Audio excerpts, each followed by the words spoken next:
Hello YouTube family, Radhe Radhe, जय माता दी। हम आपके बीच में कजरी गीत लाए हैं। सुनिए, गाना पसंद आएगा तो प्यारा सा कमेंट जरूर करना। जय माता दी।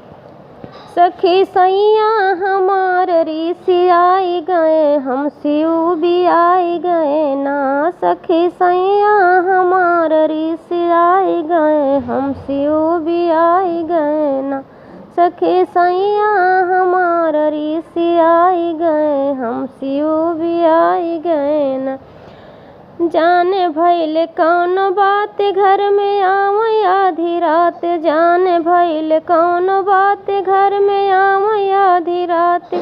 जब हम पूछे त बड़ा खिसियाई गए, हम सिरे से आई गए ना।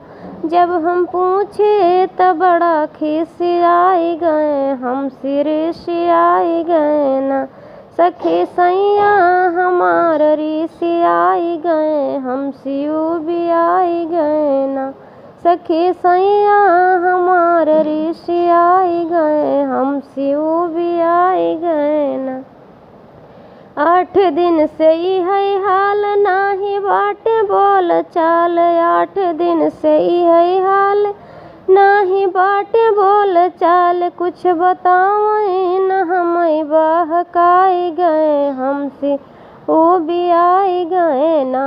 कुछ बतावें न हमें बहकाई गए, हमसे वो भी आई गए ना। सखी सैया हमार ऋषि आई गए, हमसे वो भी आई गए ना। सखी सैया हमार ऋषि आई गए, हमसे वो भी आई गए ना।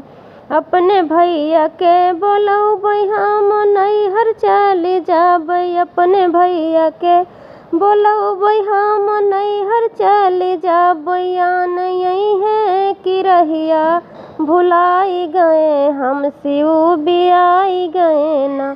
आन यही है कि रहिया भुलाई गए, हम शिव भी आई गए ना।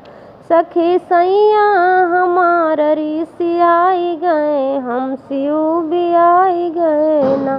सखी सैया हमार ऋषि आई गए, हम शिव भी आई गए ना।